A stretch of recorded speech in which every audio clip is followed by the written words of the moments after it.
جی اس وقت آپ دیکھ سکتے ہیں جو سپریم کورٹ آف پاکستان کے باہر دھرنا ہے، وہاں پر اس وقت وزیر اعلیٰ خیبر پختونخوا سہیل افریدی بھی پہنچ چکے ہیں۔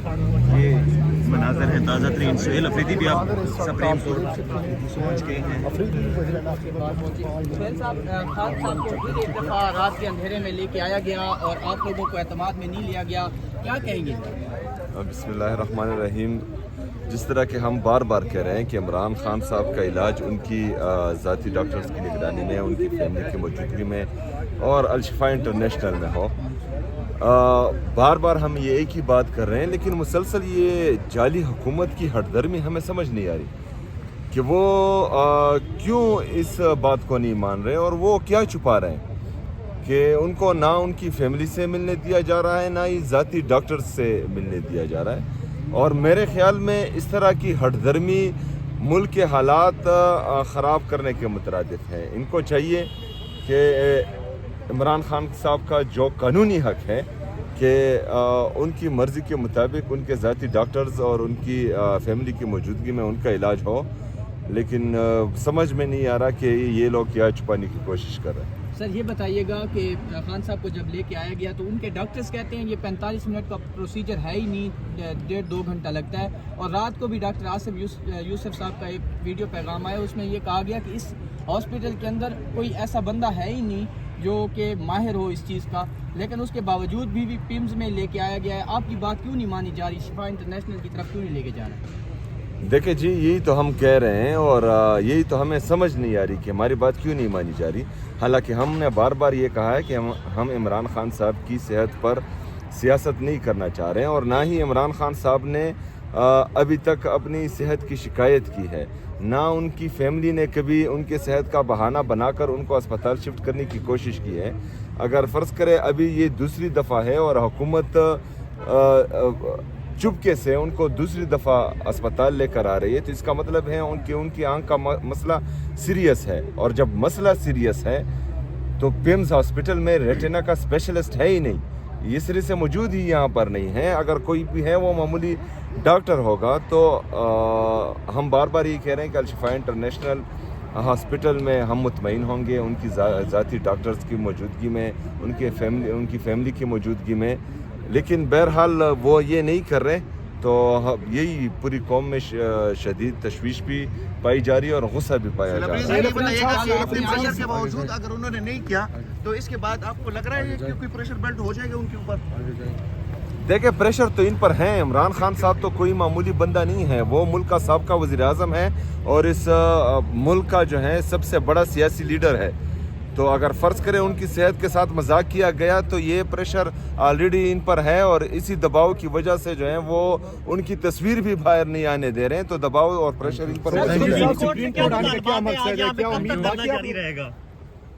دیکھو امید تو ہمیں عدالتوں سے ہی رکھنا ہے، کیونکہ جس طرح کا رویہ ان کا ہے اور جس طرح ہر درمی یہ کر رہے ہیں اور مسلسل پاکستان تحریک انصاف کو دیوار سے لگانے کی کوشش کر رہے ہیں اور ہمیں بریتھنگ سپیس نہیں دے رہے ہیں، تو ان کا علاج جو ہے پھر احتجاج ہی ہے، جس کی تیاری بھی جاری ہے۔ لیکن بہرحال عدالتوں سے ہمیں امید ہے اور کوشش کر رہے ہیں کہ عدالتیں جو صرف فیصلے ہی سنا رہی ہیں وہ انصاف بھی کریں۔ جواب دیتے ہیں نہ وہ ہماری بات سنتے ہیں جب ہم سپریم کورٹ کے باہر جا کے بیٹھتے ہیں، تو دوسری طرف اگر آپ کی پشاور ہائی کورٹ کی بات کی جائے تو آپ نے 24 گھنٹے میں دھرنا جو ہے آئی جی صاحب کو حکم ملا کہ ختم کروایا جائے تو وہ ختم ہو گیا، تو کیا سمجھتے ہیں یہ عدالتوں کا دورہ میعاد؟ دیکھیں ہم تو یہی کہہ رہے ہیں عدالتوں سے کہ آپ فیصلے نہ کریں، صرف انصاف کریں، اور پاکستان تحریک انصاف کو جو ہے دوسرے درجے کا شہری نہ سمجھے۔ پاکستان تحریک انصاف کے جتنے بھی کارکن ہیں وہ اس پاکستان کے رہنے والے ہیں، اس پاکستان کے شہری ہیں، اور ان کے ٹیکس کے پیسے سے ہی آپ کو تنخواہ ملتی ہے۔ تو میرے خیال میں جس طرح پاکستان تحریک انصاف اداروں کی عزت کرتی ہے، اور عمران خان صاحب نے ہمیں ہمیشہ اداروں کی عزت کرنا ہی سکھایا ہے، تو اداروں کو بھی چاہیے کہ وہ جو ہے تھوڑا سا احساس کریں اس چیز کا۔ باقی میں کیا کہہ سکتا ہوں۔ کوئی رابطہ نہیں ہوا سر؟ آپ سے کوئی رابطہ باضابطہ کیا گیا تھا جب عمران خان صاحب ضد پہ سہیل افریدی اس ٹائم جو ہیں وہ یہاں پر بیٹھ کے ہیں. یہ مناظر ہیں, یہ صورتحال ہے. سہیل افریدی یہاں پر پہنچے, آپ پارلیمنٹیرین سے ملیں گے. یہ تازہ ترین مناظر ہیں, یہ تازہ ترین مناظر ہیں.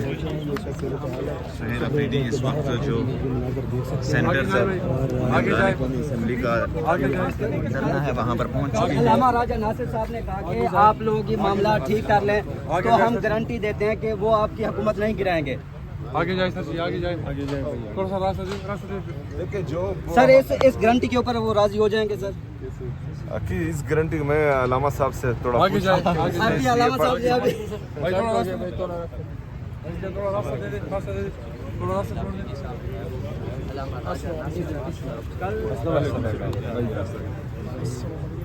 سر آپ نے کہا تھا کہ اگر جو ہے ہم ان کی حکومت نہیں گرنے دیں گے اگر یہ عمران خان کے ساتھ معاملات ٹھیک کر لیں. دیکھیں میں نے یہ جو کہا تھا پچھلی جب حکومت کرائی گئی تھی عمران خان صاحب کے سارے لوٹے بنے تھے.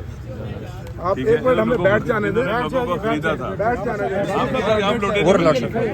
اگر آپ کی کوئی حکومت کرائے گا ہم لوٹے نہیں بنیں بیٹھ گے. جانے دیں, پھر آرام سے ہم اس ڈرٹی جو سرکل ہے اس کا ایسا نہیں بنیں گے جس کا وہ بنے تھے. سر عمران خان کی آپ گارنٹی دے رہے ہیں سر. بیٹھنے میں تھوڑا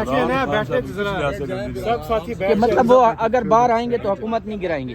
دیکھیں یہ حکومت ہے جیلی ہے, آپ کو پتہ ہے فارم 47 کی ہے. اس وقت پاکستان نہیں چل رہا ہے, اپنے بوجھ تلے دب رہا ہے, گر رہا ہے پاکستان. معاشی بحران دن بدن بدتر ہو رہا ہے, امن و امان کا بحران بدتر ہو رہا ہے, سیاسی بحران بدتر ہو رہا ہے. پاکستان نہیں چل رہا ہے ان سے, لہذا اس کا واحد حل یہی ہے کہ واپس آئیں, پارلیمنٹ کو طاقت کا سرچشمہ بنائیں, فری اینڈ فیئر الیکشن ہونے چاہیے, اور عوام کی حمایت سے عوام کی مینڈیٹ کے ساتھ نئی حکومت بننی چاہیے, اور وہ چلائے پاکستان کو. ہر کوئی اپنی جگہ پر واپس جائے. جو آئین میں ترامیم کی گئی ہیں واپس چلی جائیں ساری کی ساری. رول آف لا ہونا چاہیے. جنہوں نے انکروچمنٹ کی ہے اور اپنے حلف کے خلاف انہوں نے پولیٹیکل پاور گین کی ہے, واپس جانا چاہیے ان کو. پاکستان ایسے چلے گا وائلڈ نہیں چلے گا, نہیں چل رہا ہے. کوئی سمجھتا ہے پاکستان چل رہا ہے, نہیں چل رہا ہے پاکستان. ان کی جڑیں عوام میں نہیں ہیں. اگر عوام میں جڑیں ہوتی تو یہ کبھی غزہ نہ جاتے. ہاں صرف جہازیں چل رہی ہیں. اور جناب آپ جیسے انہوں نے کہہ دیا کہ اب آپ جہاز خریدیں, آپ اڑان کریں. ہم تو کہتے ہیں سیٹلائٹ مل جائے یا آسمانوں پہ چلے جائیں. اس پاکستان کو خالی کریں. یہاں پر ایسے لوگ آنا چاہیے جو عوام کا دکھ درد محسوس کریں. ان کے عوام میں سے ہوں, نہ وہ ہوں جن کو پتہ ہی نہیں کہ عوام کا درد اور دکھ کیا ہوتا ہے. اس وقت پاکستان تباہی کی طرف جا رہا ہے, اور یہ جناب جہاز خرید رہے ہیں. شرم نہیں آتی ان کو؟ غربت دن بدن بڑھ رہی ہے, کسان چیخ رہا ہے, مزدور چیخ رہا ہے, صنعت کار چیخ رہا ہے, اور یہ عوام میں اڑنے کا سوچ رہے ہیں. سر آپ کیوں نہیں جہاز خرید رہے ہیں؟ وہ 11 ارب روپے کا جہاز خرید سکتے ہیں. آپ کے پاس تو ایک ہیلی کاپٹر ہے, آپ بھی اپنے صوبے کا جو ہے وہ آپ کیوں نہیں خریدتے؟ دیکھیں ہمارا جو ہیلی کاپٹر ہے وہ ریسکیو ایکٹیویٹی کرتے ہوئے گر گیا تھا, جس میں ہمارے کیپٹنز بھی شہید ہوئے تھے, پائلٹس بھی شہید ہوئے تھے.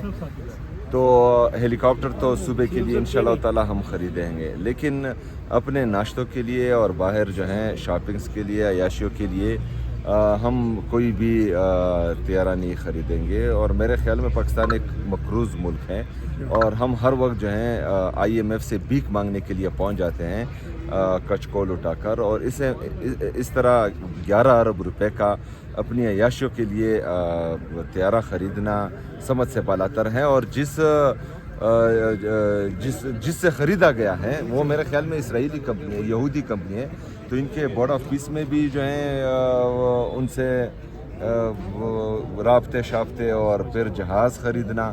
تو میرے خیال میں یہ انہوں نے جو الزامات عمران خان صاحب پر جھوٹے لگائے تھے وہ ان پر سچ ہی ثابت ہو رہے ہیں. سہیل افریدی صاحب یہ بتائیے گا, یہ کہا جا رہا ہے کہ عید کے بعد آپ کو وزارت اعلیٰ سے ہٹایا جا رہا ہے. مجھے وزارت اعلیٰ سے صرف ایک بندہ ہٹا سکتا ہے, اور وہ جیل میں قید ہے, اور اس کا نام ہے عمران احمد خان نیازی. باقی کسی میں بھی یہ ہمت نہیں ہے کہ وہ مجھے 1 انچ بھی اپنی کرسی سے ہٹائے.